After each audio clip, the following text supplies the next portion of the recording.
Maya wiped the sweat from her face as she cleaned the counter of the food truck. The music from the main stage was so loud that she could feel it in her chest. People walked by with drinks in their hands, laughing and dancing.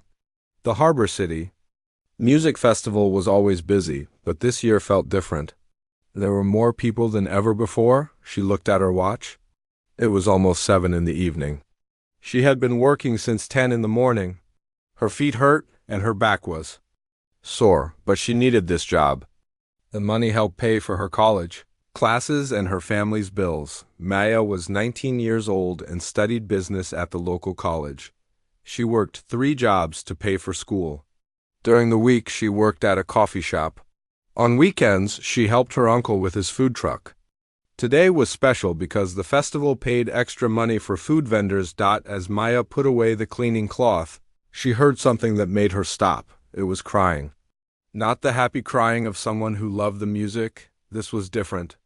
This was the sound of someone who was scared and lost. Maya looked around and saw a small boy sitting on the ground near the main stage. He was maybe 7 years old. His dark hair was messy, and tears ran down his face. People walked past him like he was not there. Some people looked at him for a second, but then they kept walking. Maya felt her heart break a little. She could not understand how people could see a crying child and not help. She told her uncle she would be back in a few minutes and walked toward the boy. As she got closer, she could see that the boy was holding something in his hand. It looked like a torn piece of paper or plastic. His clothes were nice. Too nice for most kids at the festival. His shirt looked expensive and his shoes were clean and new. Maya sat down on the ground next to the boy. She spoke in a soft voice so she would not scare him. "Hey there," she said. "Are you okay? Are you hurt?" The boy looked up at her with big dark eyes. His crying got a little quieter, but tears still fell down his face. "I cannot find my mama," he said.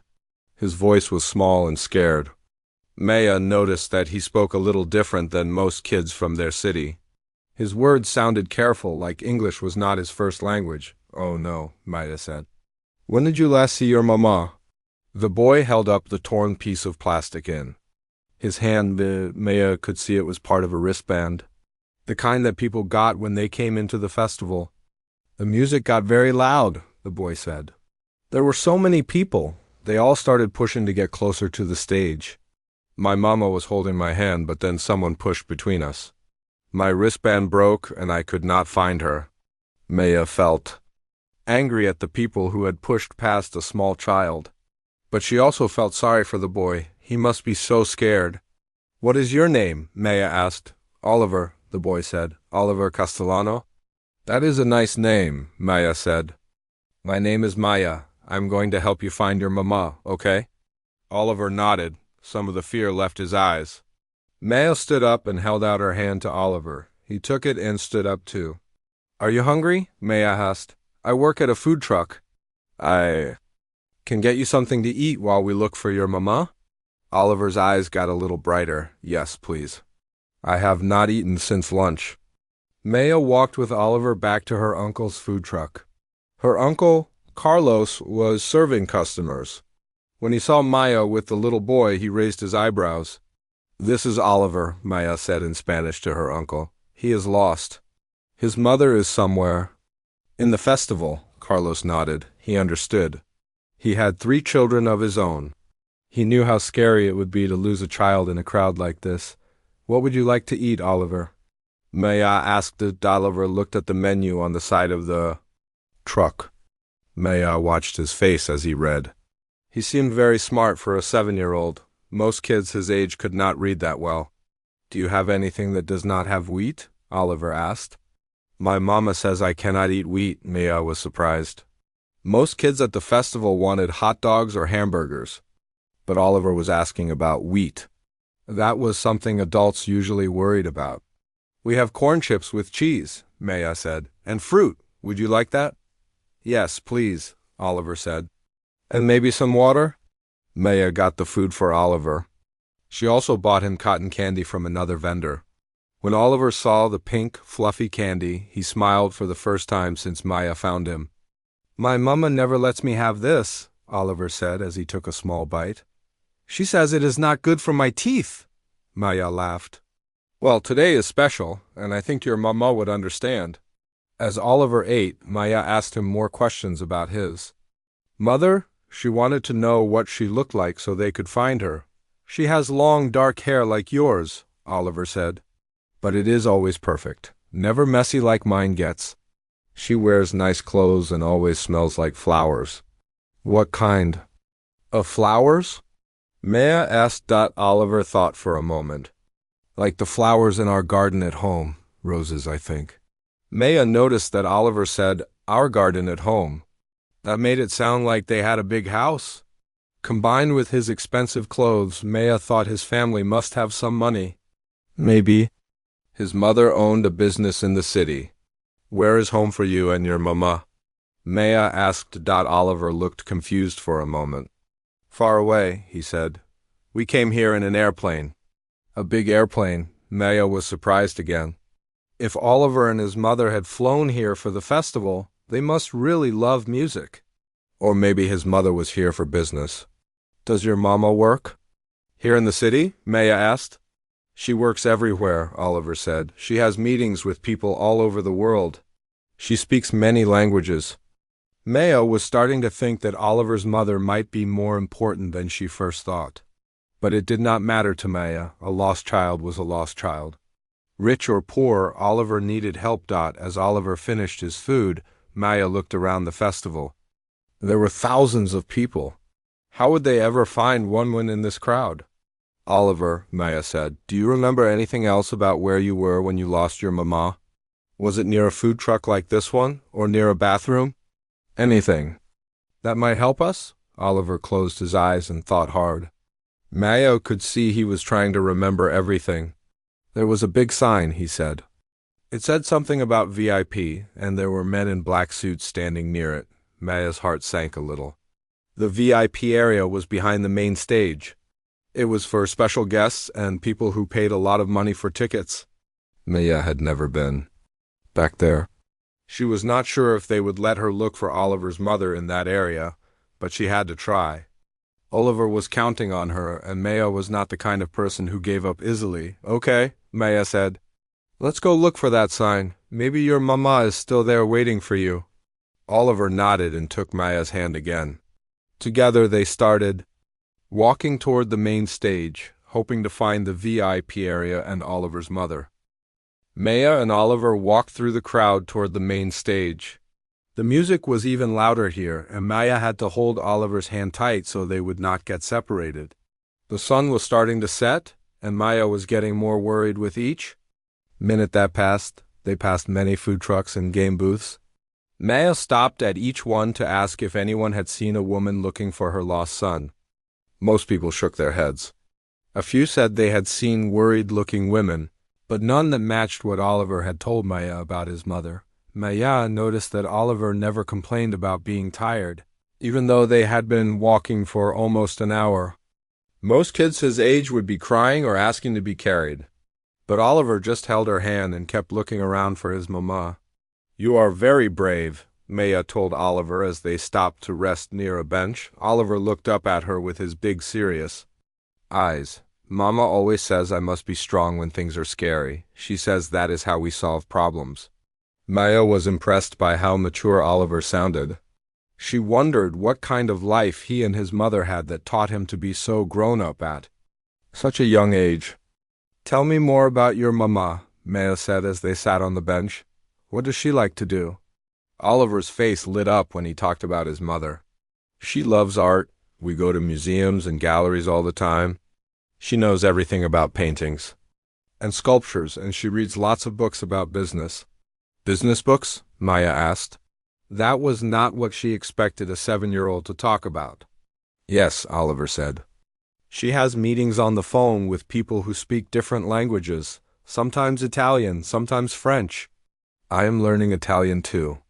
Maya was more and more curious about Oliver's mother. She sounded very educated and successful. Maya wondered if she worked for a big company or maybe owned her own business. Does your mama travel a lot for work? Maya asked. All the time, Oliver said. We have been to London and Paris and New York, but I like it best when we are at home in Milan. Maya's eyes went wide. Milan was in Italy. That was very far from their city. Maya had never met anyone who lived in Europe before. You live in Italy? Maya asked. Oliver nodded. But we are thinking about moving to America. Mama says there are good business opportunities here. Maya was starting to understand why Oliver spoke English so carefully. It was his second language. She was impressed by how well he spoke it for someone so young. As they sat on the bench, Maya watched Oliver look around at all the people. She could see that he was getting more worried as time passed. The festival would end soon, and they still had not found his mother. Are you hungry again? Maya asked. We could get some dinner. Oliver looked at Maya with a grateful smile. Yes. Please, but ... He looked a little embarrassed. What is it? Maya asked gently, do you have food that is organic? Mama says it is better for our bodies. Maya almost laughed, but she stopped herself. Oliver was just repeating what his mother had taught him. It was sweet how much he trusted his mama's advice. I think we can find something, Maya said. What? About some fruit and maybe some nuts? Oliver nodded happily. They walked to a vendor that sold healthy snacks. Maya bought Oliver an apple and a small bag of almonds. As Oliver ate, Maya noticed how polite he was. He always said please and thank you. He ate slowly and did not make a mess. Your mama taught you very good manners, Maya said. She says that how we act shows who we are inside, Oliver replied. She says we must always be kind to people, especially people who are working hard like you. Maya felt her heart warm. Oliver's mother sounded like a wonderful person. Maya hoped they would find her soon. As they finished the snack, Maya saw a security guard walking nearby. She decided to ask for help. Excuse me, Maya called to the guard. This little boy is lost. We have been looking for his mother for hours. The security guard, whose name tag said Mike, knelt down to talk to Oliver. Hey there, buddy. What does your mom look like? Oliver repeated the description he had given Maya earlier. Mike wrote it down in a small notebook. We will put this information on our radio, Mike said. All the security guards will look for her. Maya felt relieved. With professional help, they were more likely to find Oliver's mother. There is one more thing, Oliver said quietly. I think my mama might be in the VIP area. I remember seeing a sign like that before I got lost. Mike looked at Maya and then back at Oliver. The VIP area is restricted, he said. But if your mom is back there, she is probably going crazy looking for you. Can we check? Maya asked. I know I do not have a VIP ticket, but this is an emergency. Mike thought for a moment. I recognize you, he said to Maya. You helped with the food drive last year, right? And you volunteered at the children's area during the spring festival. Maya nodded. She had always tried to help her community when she could. Okay, Mike said. I will take you both back there. But we can only stay for a few minutes. Maya felt hopeful for the first time in hours. Maybe they would finally find Oliver's mother. As they walked toward the back of the main stage, Oliver started walking faster. Maya could tell he was excited and nervous at the same time. What if Mama is angry with me? Oliver asked quietly. Maya squeezed his hand. She will not be angry, Maya said. She will just be happy that you are safe. When someone you love is missing, you do not think about being angry. You just want them back. Oliver nodded, but Maya could see he was still worried. The area behind the main stage was very different from the rest of the festival. It was quieter, and there were fewer people. Maya saw trailers where the musicians prepared for their shows. There were also some fancy tents with tables and chairs. That is the VIP area.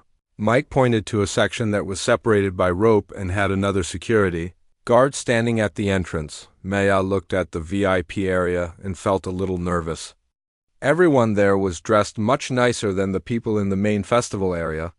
The women wore expensive-looking dresses and jewelry. The men wore suits or very nice shirts. Do you see your mama? Maya asked Oliver. Oliver stood on his toes and looked around. Maya could see his eyes searching every face in the VIP area. I am not sure, Oliver said. There are many people, and some of them have their backs to us. Mike talked to the security guard at the VIP entrance. After a few minutes, he waved for Maya and Oliver to come closer. We can go in for a quick look, Mike said. But stay close.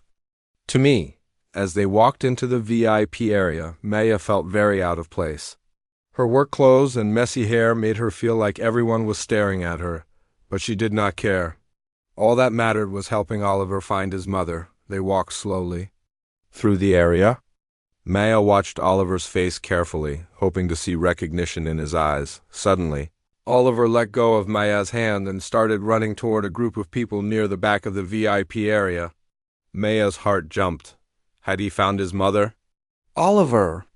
She called, running after him, but as she got closer, she realized that Oliver had made a mistake. He was standing in front of a woman with dark hair, but it was not his mother. The woman looked confused and a little annoyed. I'm sorry, Maya said quickly, taking Oliver's hand again.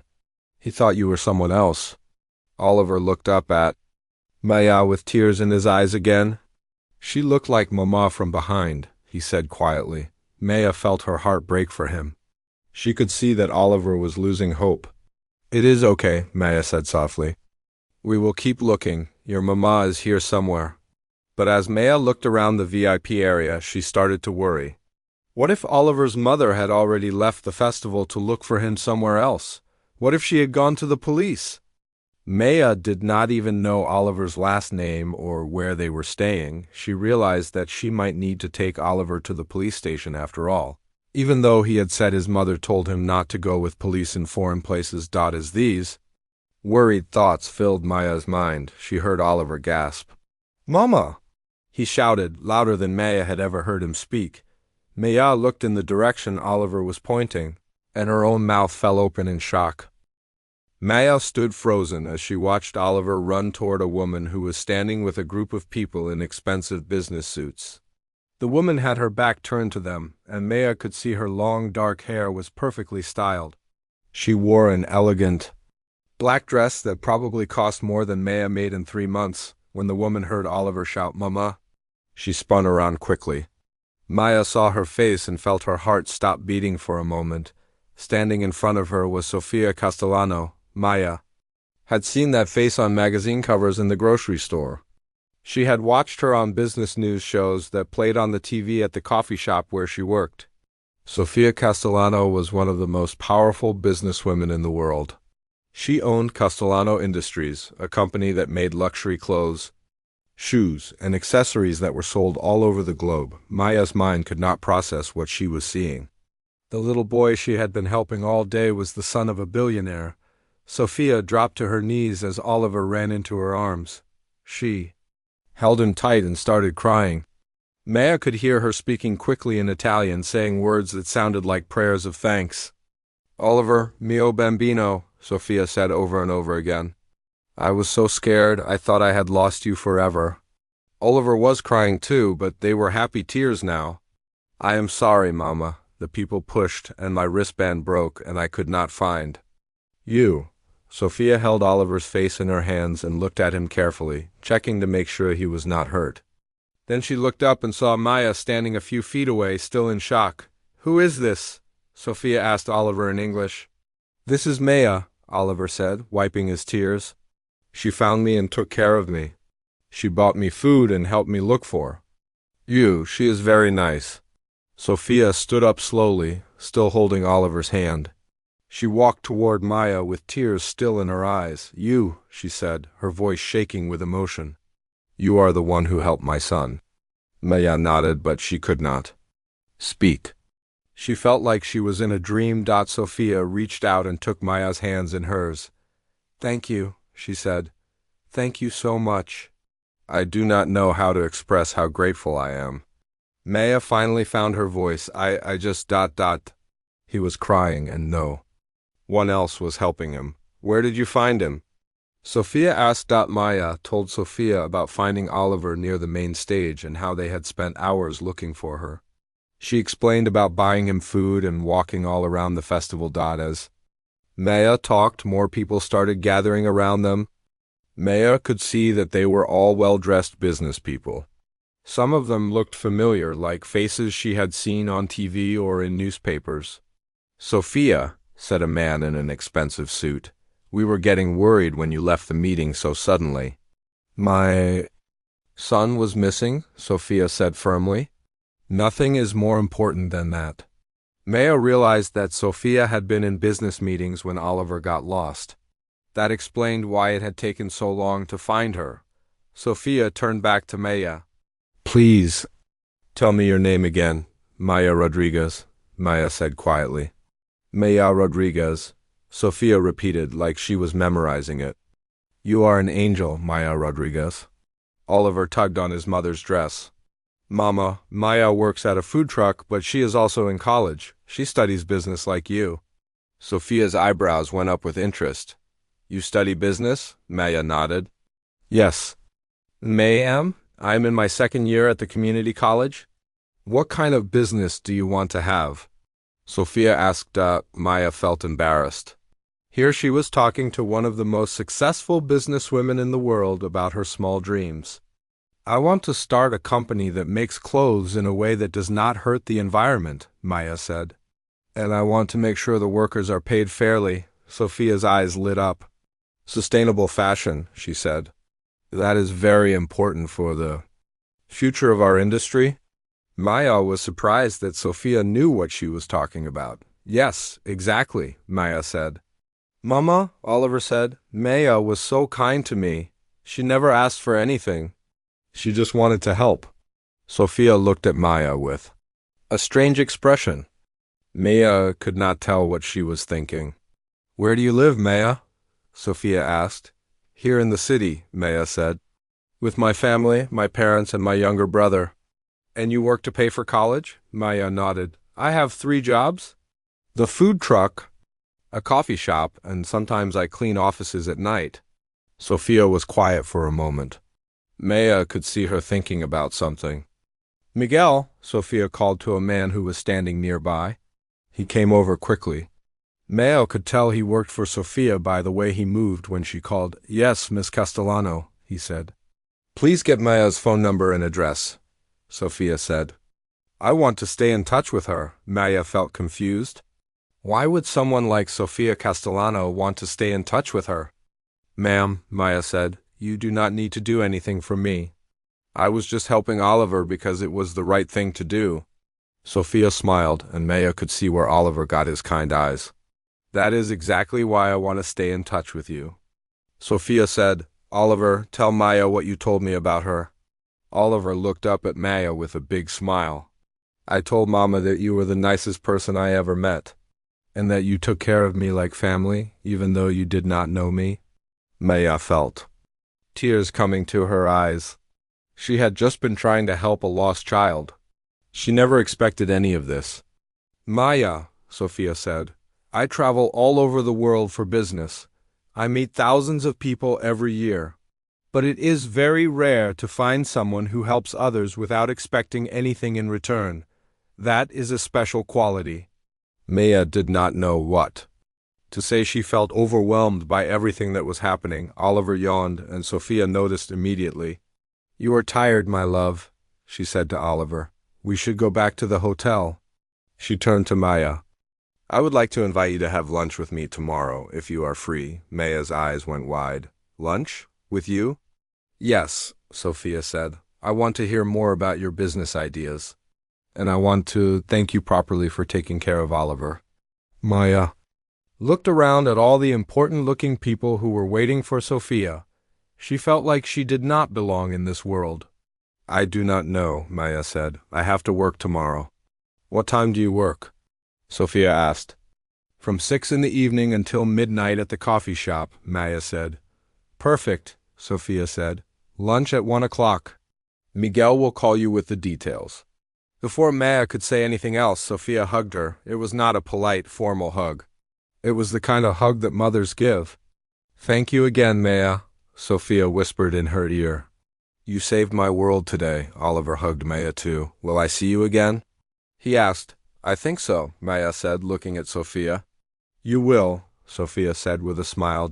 As Maya watched Sophia, and Oliver walk away with their group of important business people. She felt like she was waking up from a dream. Had this really happened? Had she really just spent the day with the son of a billionaire? And now she was having lunch with Sofia Castellano tomorrow? Mike, the security guard, walked up to Maya. "Do you know who that was?"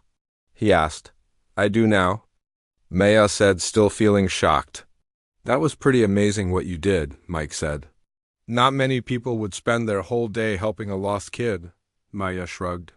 "Anyone would have done the same thing." Mike shook his head. "No, Maya, not everyone would have done what you did. That little boy was lucky you found him." As Maya walked back to her uncle's food truck, her mind was spinning with thoughts. What would her family say when she told them? What had happened?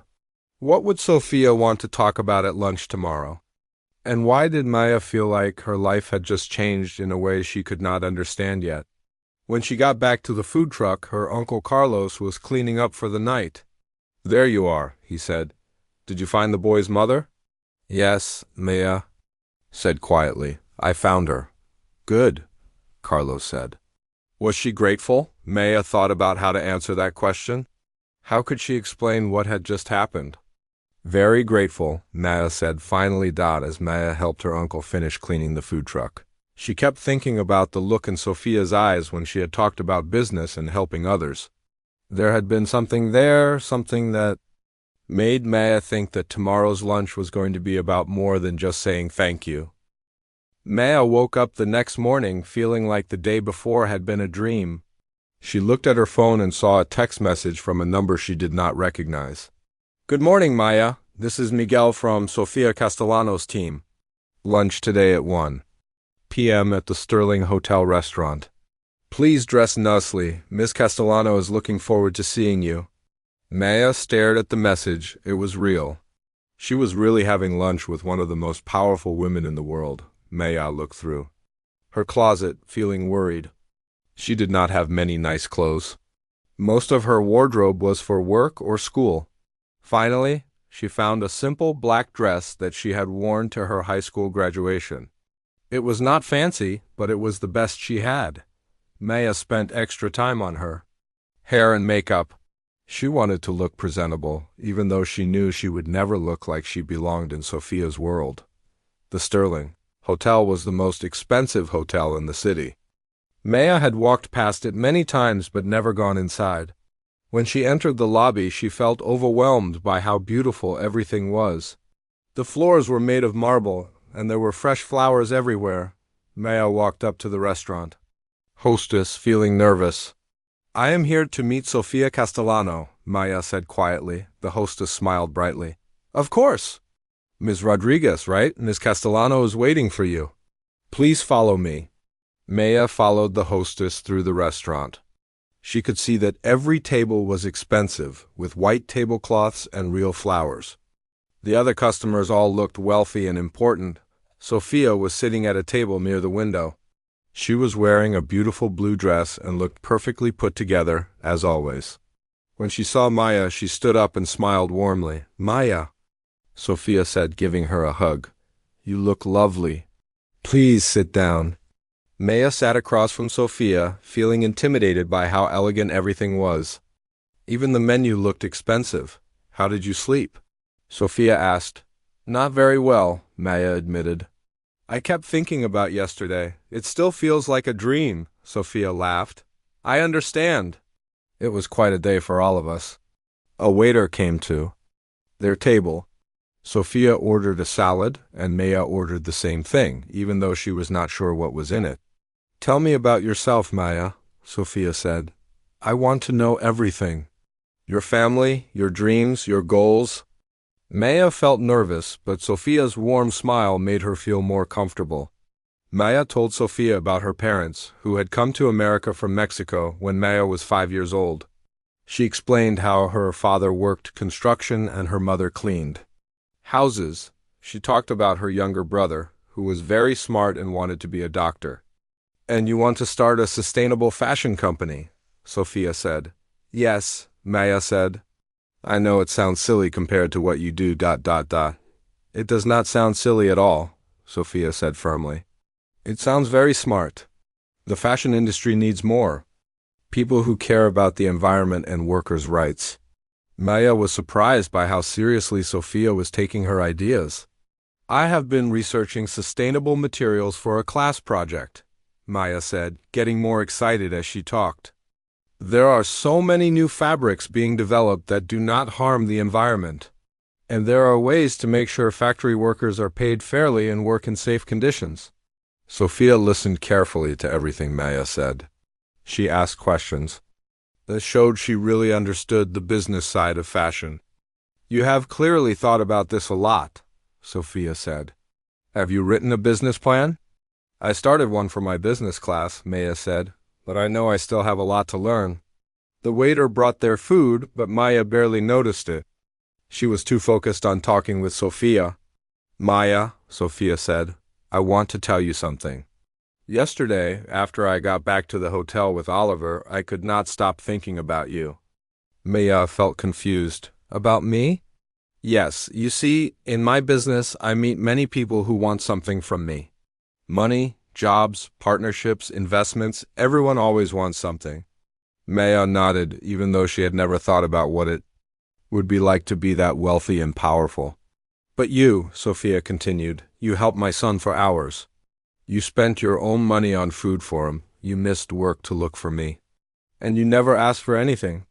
You never even told Oliver who your family was or tried to impress him with stories. I was just helping a lost child, Maya said. Exactly, Sophia said. And that tells me everything I need to know about your character.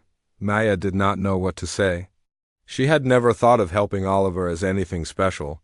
Maya, I have a proposal for you, Sophia said. Reaching into her purse and pulling out a leather folder, Maya's heart started beating faster. A proposal from Sofia Castellano could be anything. I spent this morning making some phone calls, Sophia said. I called your college and spoke to your professors. I also spoke to your boss at the coffee shop. Maya's eyes went wide. You did? What? I hope you do not mind, Sophia said quickly. I wanted to learn more about you. And everyone I spoke to said the same things. You are hardworking, honest, smart, and kind. Your business professor says you have the best grades in the class. Maya felt embarrassed. I just try to do my best. Your boss at the coffee shop says you are the most reliable worker he has ever had. And that customers always ask for you specifically because you are so nice to them. Maya did not know why Sophia was telling her all this. Sophia opened the leather folder and pulled out some papers. Maya, I want to offer you something. But I want you to listen to everything before you say anything, okay? Maya nodded, feeling nervous and excited at the same time. First, Sophia said, I want to pay for the rest of your college education. All of it, tuition, books, everything. Maya's mouth fell open. What? Second, I want to offer you a paid internship with Castellano Industries. You would work in our sustainability department and learn about the business from the inside. Maya could not believe what she was hearing. Third, Sophia continued, when you graduate from college, I want to provide funding for you to start your own sustainable fashion company. We would be partners. Maya stared at Sophia, unable to speak. And fourth, Sophia said with a smile, all of this would happen in Milan, Italy. You would move there to work with my team and learn the international side of the fashion business. Maya felt like the room was spinning. This was too much. It was too good to be true. I do not know what to say, Maya whispered. Say you will think about it, Sophia said. I know this is a big decision. You would be leaving your family and everything you know? Why? Maya asked. Why would you do this for me? Sophia was quiet for a moment. Maya, I built my company from nothing. When I was your age, I was working 3 jobs too, just like you are now. I know how hard it is to try to get an education and help your family at the same time. Maya listened carefully. But more than that, Sophia continued, yesterday you showed me something that money cannot buy. You showed me kindness without expecting anything in return. In my business, that quality is very rare and very valuable. I do not feel like I did anything special, Maya said. That is exactly why you are special, Sophia said. You have good instincts about business, you work hard, and you care about doing the right thing. Those are the qualities I look for in the people I work with. Maya looked down at the papers in front of her. She could see numbers and official-looking words, but her mind was too overwhelmed to read them. This is so much, Maya said. I need to talk to my family. Of course, Sophia said. Take all the time you need. But Maya, I want you to know that this offer is serious. I believe you could be very successful, and I want to help you get there. Maya looked up at Sophia and saw something in her eyes that reminded her of Oliver. It was kindness and sincerity. Can I ask you something? Maya said. Anything, Sophia replied. Yesterday, Oliver said something about not going with police in foreign places. And he talked about you having meetings with people who speak different languages. Is your life ... complicated? Sophia smiled sadly. Yes, Maya. When you have as much money and responsibility as I do, life can be complicated. There are always people who want to take advantage of you or hurt you. That is why Oliver's safety is so important to me. Maya nodded, understanding. Better now why Sophia had been so worried? But that is also why yesterday meant so much to me, Sophia continued. You took care of Oliver like he was your own family. You protected him and kept him safe. I will never forget that. Maya felt tears in her eyes. She had never imagined that helping one lost child could lead to something like this. Take the papers. With you, Sophia said. Read them with your family. Ask questions and call me when you are ready to talk more. As Maya took the folder, she realized that her life was about to change in ways she had never dreamed possible. Maya sat at her family's kitchen table that evening with the leather folder in front of her. Her parents, Maria and Roberto, sat across from her, and her 15-year-old brother Diego was next to her. They had all read through Sophia's offer. Twice, and the room was very quiet. Mia, her mother said softly, this is like something from a movie. Her father shook his head slowly. I cannot believe that helping one child could lead to this. Diego was the first to speak up. Maya, you have to do this. This is the chance of a lifetime. But Milan is so far away, Maria said, her voice worried. And we do not know this woman very well. Mama, Maya said, Sofia Castellano is famous. She is one of the most successful businesswomen in the world. This is not a trick. Roberto picked up one of the papers from the folder. The money she is offering for your education. Maya, this is more than I make in 2 years. Maya had been thinking about the money too. If Sophia paid for her college, Maya would not have to work 3 jobs anymore. Her family could use the money she usually gave them for other things. Maybe Diego could take music lessons like he always wanted. What does your heart tell you? Maria asked her daughter. Maya had been asking herself the same question all day. I am scared, she said honestly, but I am also excited. Mama, this could change everything for our family. You do not have to worry about us, Roberto said firmly. We have been taking care of ourselves for a long time. This decision should be about what is best for you. But you are my family, Maya said. I do not want to leave you. Diego put his hand on Maya's arm. Sister, do you remember when I wanted to quit school because the other kids made fun of my accent? Maya nodded. Diego had been very upset when they first moved to this city. You told me that sometimes we have to be brave to get the things we want most, Diego said. You told me that being scared was normal, but that I should not let fear stop me from trying. Maya remembered that conversation. Diego had been only 10 years old then. This is your chance to be brave, Diego continued. And if you become successful, you can help other people the way this woman is helping you. Maya felt tears in her eyes.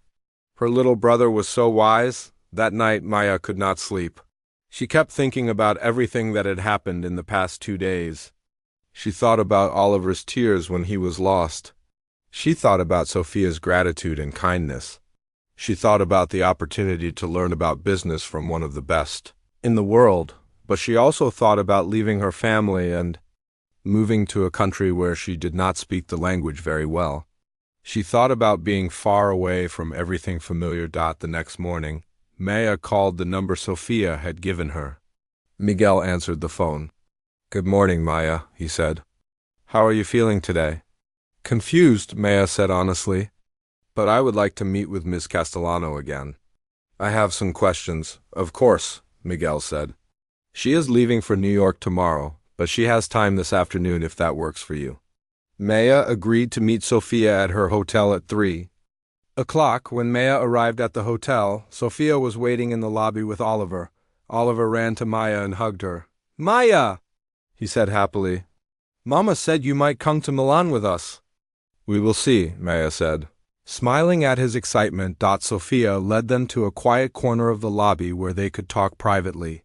I have been thinking about your offer, Maya said. And I have some questions. Of course, Sophia said. Ask me anything. If I do not succeed, if I am not good at this, what happens? Maya asked. First of all, I believe you will succeed, Sophia said. But if for some reason things do not work out, you will still have your college degree paid for. And you will have learned skills and made connections that will help you for the rest of your life. Maya nodded. That made her feel a little better. What? About my family? Maya asked. I send them money every month to help with bills. I will make sure your family is taken care of while you are in Milan, Sophia said. That is not something you need to worry about. And what exactly would I be doing in Milan? Maya asked. Sophia's eyes lit up. You would be learning every part of the fashion business. Design, manufacturing, marketing, international trade. You would work with our sustainability team to develop new materials and processes. And you would be preparing to start your own company. Oliver tugged on Maya's hand. And you could visit our house, he said. We have a big garden, and you could see my art room. Maya smiled at Oliver. You have an art room? Yes, Oliver said. Proudly, Mama says art and business go together. She teaches me about both. Maya looked at Sophia. You teach Oliver about business? I believe children should learn about the world early, Sophia said. Oliver comes to some of my meetings when it is appropriate. He is learning that business can be a way to help people and make the world better. Maya was impressed by Sophia's approach to raising Oliver. It was clear that she was not just wealthy but also very thoughtful about how to use her success. Maya, Sophia said, can I tell you something about yesterday? Maya nodded. When Oliver got lost, I was in a very important meeting about opening new factories in Asia. These factories could make millions of dollars for my company. But the moment I realized Oliver was missing, none of that mattered. Sophia paused and Maya could see emotion in her eyes. I left that meeting immediately, Sophia continued. I spent hours looking for him, and I was ready to call the police, the FBI, anyone who could help. Oliver is my world. Maya understood why this was important to Sophia. When I found you with Oliver, I saw how you had taken care of him. You fed him, you comforted him, you protected him. You did not know who he was or who I was, but you treated him like he was precious. That told me everything I needed to know about who you are. Maya felt overwhelmed by Sophia's words. Maya, Sophia said softly, I am not just offering you a business opportunity. I am offering you a chance to be part of our family. Oliver already thinks of you as his big sister. Oliver nodded enthusiastically. You are like family now, he said to Maya. Maya felt her heart melting. She had always wanted a little brother or sister, and Oliver was such a sweet child. I want to do this, Maya said quietly, but I am scared. Fear is normal, Sophia said. When I started my first business, I was terrified every day, but fear can also be a good thing. It means you care about doing well. Maya thought about her family's words the night before. She thought about Diego telling her to be brave. If I say yes, Maya said, when would I need to move to Milan? In 6 months, Sophia said. That would give you time to finish this semester of college and spend time with your family. It would also give me time to prepare everything in Milan. Maya took a deep breath. I would like to say yes, she said, but I have one condition. Sophia raised her eyebrows. What is it? I want to create a program to help other young people like me, Maya said. People who have good ideas but do not have money or connections. I want to use whatever success I have to help them get their start. Sophia smiled widely. Maya, that is exactly the kind of thinking that will make you very successful. Of course, we can create that program. In fact, I love that idea so much that I want to start working on it right away. Oliver clapped his hands. That means Maya is coming to Milan. Maya felt a mix of excitement and terror. She was really going to do this. She was going to move to Italy and learn business from one of the most successful women in the world. There is one more thing, Sophia said, reaching into her purse. She pulled out a small box and handed it to Maya. Maya opened the box and found a beautiful bracelet with a small charm that looked like a compass. This is so you always remember where home is, Sophia said. No matter how far you travel or how much you achieve, you should never forget the values your family taught you. Maya put on the bracelet and felt tears in her eyes. Thank you, she whispered. 6 months later, Maya stood in the airport with her family, ready to board a plane to Milan. Her suitcase was packed with her few belongings and many dreams. Oliver and Sophia were waiting for her at the gate. Oliver was holding a friendship bracelet he had made for Maya. I made this for you, Oliver said, tying it around Maya's wrist next to the compass bracelet. So you do not forget me. I could never forget you, Maya said, hugging him tight. The plane took off. Maya looked out the window at her city getting smaller below her. She thought about the day at the festival when she had found a crying little boy. She never could have imagined that one simple act of kindness would change her entire life. But as she settled into her seat next to Oliver and Sophia, Maya realized that this was not just about her anymore. She had a chance to build something that could help many other people achieve their dreams too. The little boy she had helped at the festival had given her the greatest gift of all, the opportunity to help others just like someone had helped her. Maya smiled as she opened her business notebook and started writing down ideas for her mentorship program. Her new life was just beginning, and she could not wait to see where it would take her.